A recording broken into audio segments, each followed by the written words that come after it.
के साथ जब हम उसका रिलेशन देखते हैं तो हो सकता है कि वो एक दोनों को पैरेलल हो सकता है एक दोनों को एक ही पॉइंट पे टच कर रही हो, या हो सकता है कि एग्जैक्टली एक के ऊपर है। अब डायरेक्टली इक्वेशन देख के क्या मैं ये बोल सकता हूँ?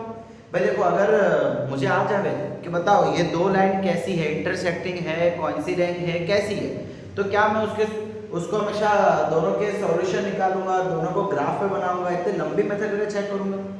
तो ये बहुत ही इजी तरीका है ये देखने के लिए कि भाई कौन सी दो लाइन आपस में टच कर रही है, कि पैरेलल है कि कोइंसाइड है। देखना जरा ध्यान से देखना है भाई। सपोज करो चलो मेरे पास दो लाइन है, कौन कौन सी? a1x plus b1y plus c1 is equal to 0, और दूसरी a2x plus b2y plus c2 equal to 0। अब चलो हमें क्या करना है, हमें लेने हैं यहाँ पे रेशियोज। हम क्या लेंगे बेटा? रेशियो लेंगे a1 अपॉन a2 का,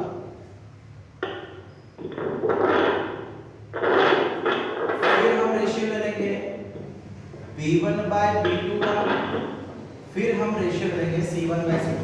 भाई जितने भी नंबर्स थे ना, constant numbers a1 b1 c1, इन सबके रेशियोज ले लेंगे और कंपेयर करेंगे कि रेशियोज कैसे हैं। सपोज ये रेशियोज और ये टाइप ऑफ लाइन। अब देखो, अगर पहले के दो रेशियो इक्वल है, a1 b1 is equal to a1 a2 is equal to b1 by b2, अगर ये रेशियो, देखो हमें क्या करना है, हमें तीनों रेशियो निकालना है। अगर पहले ही दो इक्वल नहीं है तो हम बोल देंगे कि ये दोनों लाइन कैसी है। तीन कंडीशन हमको देखनी है पैरेलल के लिए। भाई ये इक्वल है, नॉट इक्वल है कि क्या है। अगर ये इक्वल नहीं है तो हम बोल देंगे कि वो दोनों इंटरसेक्ट कर रही है या इंटरसेक्टिंग लाइन। और इंटरसेक्टिंग लाइन के पास कितने सॉल्यूशन होते हैं? मैंने लास्ट में बताया था, सिर्फ और सिर्फ एक, तो उसको हम कहते हैं यूनिक सॉल्यूशन। सिर्फ और सिर्फ एक ही सॉल्यूशन होगा। सॉल्यूशन का मतलब है यहाँ पे कि वो दोनों लाइन एक दूसरे को कहां पे टच कर रही है, that will be our solution. एक ही होगा, एक ही पॉइंट होगा। भाई देखो, हमने पहले दो चेक किया, जब पहले दो इक्वल नहीं तो हम बोल देंगे वो इंटरसेक्टिंग है, उसके पास यूनिक सॉल्यूशन है। एंड बच्चा, ऐसी लाइनें हमेशा कंसिस्टेंट होती है। क्या रहती है? कंसिस्टेंट। भाई कंसिस्टेंट का मतलब है तो भाई क्या होगा? एग्जैक्ट। आप बता सकते हो भाई आप में से कोई कि एग्जैक्टली कंसिस्टेंट का मीनिंग क्या होता है?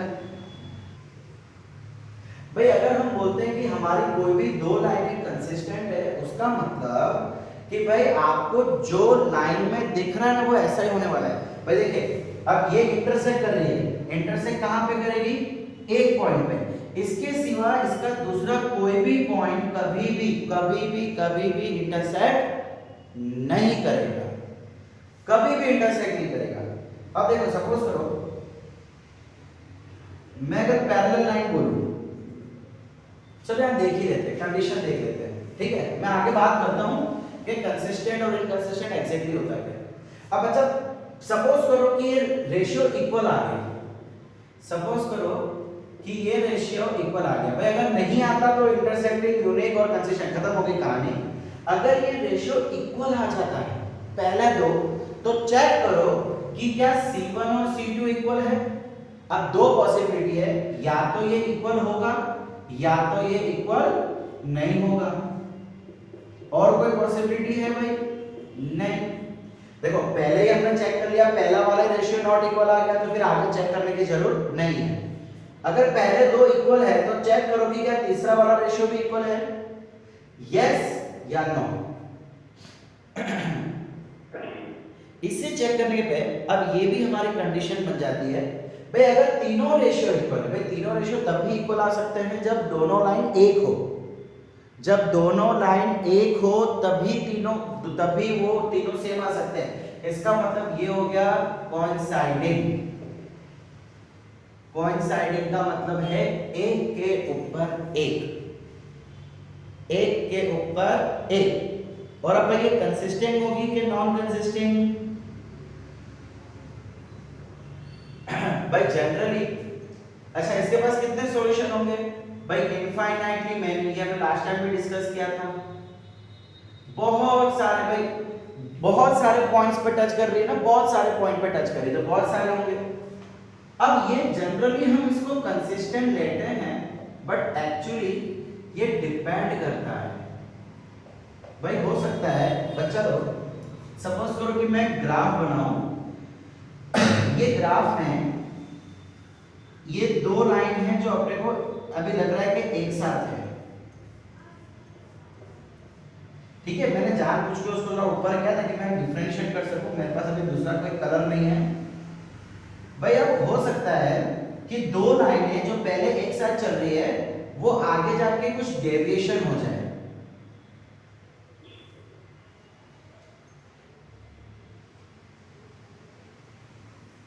भाई इसका मतलब, तो भाई बच्चा लोग हमको जो पहले दिख रहा था आगे जाके कुछ और हो गया, तो अभी के लिए हम इसको कंसिस्टेंट लेंगे, बट एक्चुअली ये डिपेंड करता है, ये डिपेंड करता है कंडीशंस पे, सिचुएशंस पे, कि ये हमेशा हर जगह पे इक्वल रहेगा कि नहीं रहेगा। भाई एक छोटा सा मैं आपको एग्जांपल दे देता हूं। आपने अभी 12th चैप्टर पढ़ा ना साइंस में, ओम्स लॉ। तो भाई जितने भी कंडक्टर होते हैं बेटा, वो स्टार्टिंग में तो ओम्स लॉ फॉलो करते हैं, लेकिन अगर मैं टेम्परेचर को या करंट को बहुत इंक्रीज कर दूं या मैं वोल्टेज हाई वोल्टेज ले लूं तो वो ओम्स लॉ फॉलो नहीं करते हैं। तो भाई स्टार्टिंग में ओम्स लॉ दो कंडक्टर अलग अलग ले लेता हूं, दो कंडक्टर अलग अलग ले लेता हूं। स्टार्टिंग में दोनों फ्लो फॉलो कर रहे थे, लेकिन जैसे ही करंट हाई हुआ या वोल्टेज हाई हुआ, दोनों का ग्राफ अलग अलग हो गया। डिपेंड्स।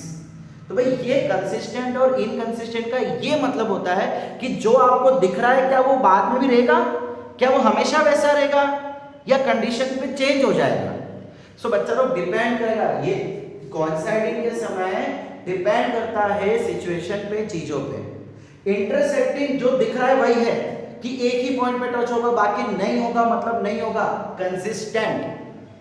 अब इसका थर्ड कंडीशन कि भाई अगर पहले दो इक्वल है लेकिन तीसरा रेशियो इक्वल नहीं है, तो मैं बोलूंगा कि वो पैरेलल है और उसके पास कोई सॉल्यूशन नहीं है और वो इनकंसिस्टेंट है।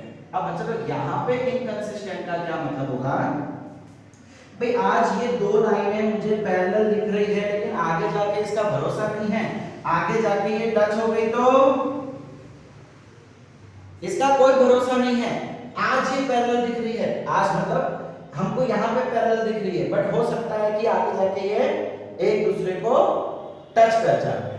इसीलिए हम कहते हैं कि यार ये लाइनें इनकंसिस्टेंट है। ऐसा होता है, ऐसा होता है। फिजिक्स के अंदर ऐसी बहुत सारी चीजें हैं जहां पे आपको मैथ्स, देखो मैथ्स और फिजिक्स हमेशा ना साथ साथ चलता है। मैथ्स के बिना फिजिक्स नहीं है और फिजिक्स के बिना मैथ्स भी नहीं, मतलब मैथ्स के कॉन्सेप्ट बने ही इसलिए ताकि हम उसको फिजिक्स में यूज कर पाते हैं। तो कितने सारे ग्राफ ऐसे होते हैं जो स्टार्टिंग में अलग अलग थे लेकिन बाद में एक हो जाते हैं, यानी कि जब वैल्यू ज्यादा हो जाती है तो दोनों की कैरेक्टरिस्टिक्स सेम हो जाती है, या एक समय पे उसकी कैरेक्टरिस्टिक्स सेम हो जाती है। पहले अलग अलग कैरेक्टरिस्टिक्स चल रही थी, एक समय आया जब सेम हो गई और वापस अब अलग अलग हो गई। ऐसा पॉसिबल है और ऐसा होता है। तो इसीलिए कहा जाता है अनकंसिस्टेंट। भाई इसका कोई भरोसा नहीं है, भरोसे लायक नहीं है, बहुत खराब है। बस लोग समझ आ रहा है मैं क्या बोल रहा हूं?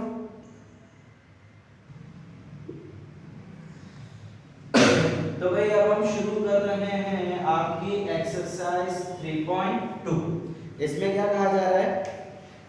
Question number 1, from the pair of linear equations in the following problems find their solutions graphically.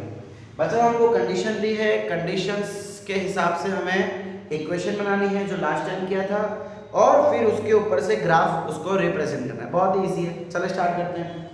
10 students of class 10 took part in mathematics quiz. If the number of girls is 4 more than the number of boys, find the number of boys and girls who took part in the quiz.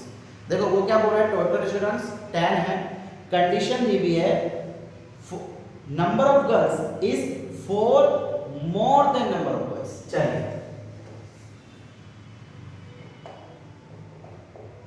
Late, भैया girls और boys की बात है, total girls कितनी है पता नहीं, total boys कितने हैं पता नहीं, तो एक्स वाई ले लेते हैं। Let X be the number of boys and let y be the number of girls। अब हमको क्या बोला, टोटल कितने बच्चे हैं, 10 बच्चे। Total students participated in maths quiz कितने, 10। इसका मतलब बच्चा गर्ल्स और बॉयज को मिला के 10 हो जाएंगे, तो क्या मैं ऐसा बोल सकता हूं x + y = 10। ये हो गया नंबर 1। अब सेकंड कंडीशन क्या दी है, number of girls is 4 than number of boys. भाई यहां पे आपको पूरा स्टेटमेंट लिखना है, number of girls is 4 more than number of boys. Number of girls is 4 more than the number of boys। भाई गर्ल्स ज्यादा है बॉयज कम है, तो जो कम होता है उसमें हम ऐड करेंगे। Number of girls is 4 more than the number of boys। ये आ गया हमारे पास नंबर 2। बस अब तो पिक्चर होगा। अब हम क्या करेंगे, क्या मैं इसको ऐसा लिख सकता हूं, x - y + 4 = 0।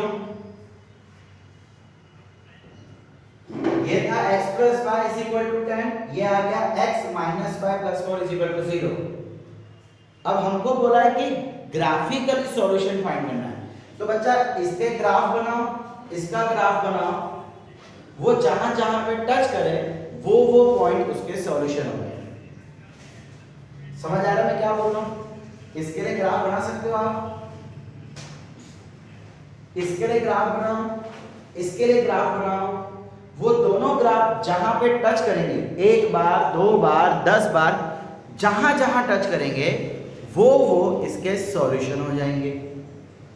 भाई जैसे देखो अगर मैं ग्राफ बनाऊं तो इसके लिए क्या क्या आएगा,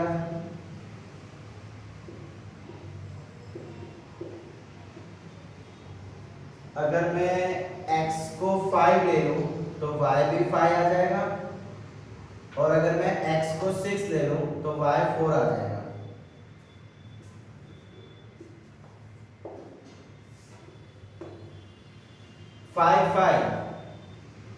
x भी 5 y भी 5,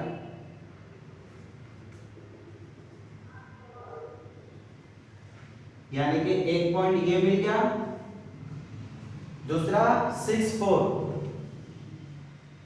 यहां पे कहीं 6 हो जाएगा और यहां पे कहीं 4 हो जाएगा।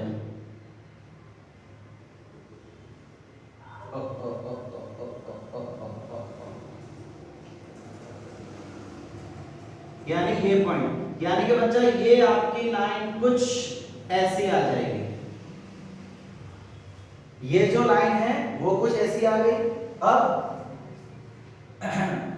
यहां पे इसके लिए हम सॉल्व कर लेते हैं।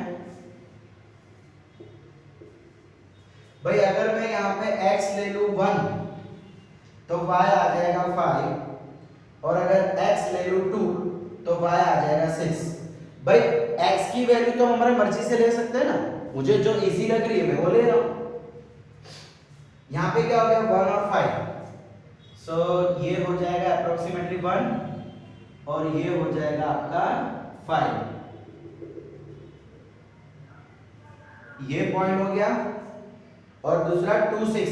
बच्चा लोग मैं रफली ग्राफ ड्रॉ कर रहा हूं, आपको तो पूरा स्केल से पॉइंट लिख के 1 2 3 4 5 लिख के पूरा अच्छे से ग्राफ बनाना है, मैं अभी रफली कर रहा हूं। 2 6, ये अप्रोक्सीमेटली 2 और ये अप्रोक्सीमेटली 6।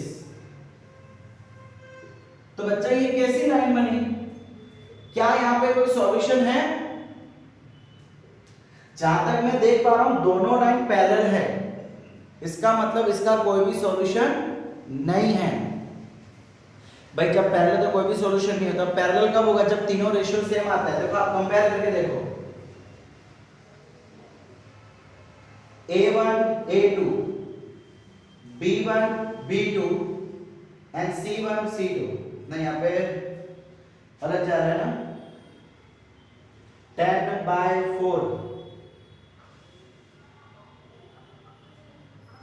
5/2।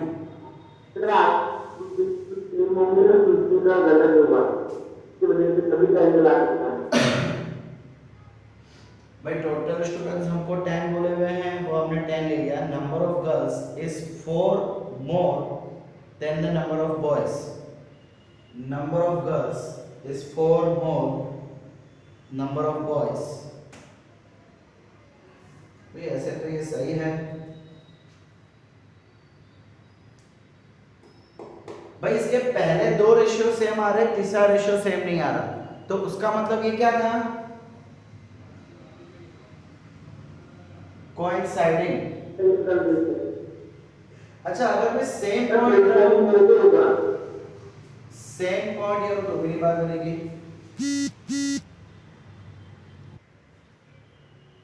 अब भाई जगह कम होने के कारण हम ये लाइन को लंबा नहीं कर पाए, लेकिन अगर मैं लाइन को लंबा करूं ना तो ये इसको यहां पे भी जाके टच करेगा। देखो मुझे कैसे पता चला? मैंने क्या क्या बेटा ये इक्वेशन और ये इक्वेशन को सॉल्व कर दिया। मतलब पहले y की वैल्यू इधर रखी तो x 3 आ गया, फिर मैंने यहां पे x के बदले 3 रखा तो y 7 आ गया। अब देखो, अब आप 3 7 ले लो। देखो दोनों में क्या हो रहा है?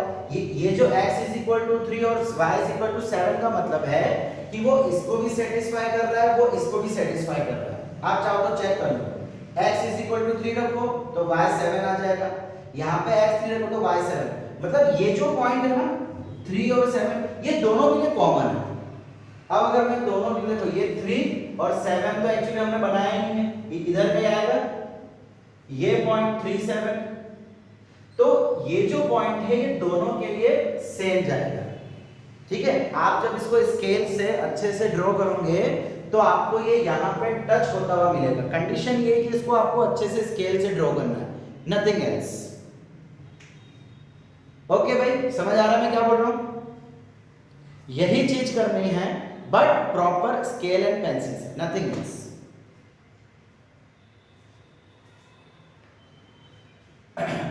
आगे बढ़ो बेटा, आगे कुछ डाउट है, कुछ पूछना है?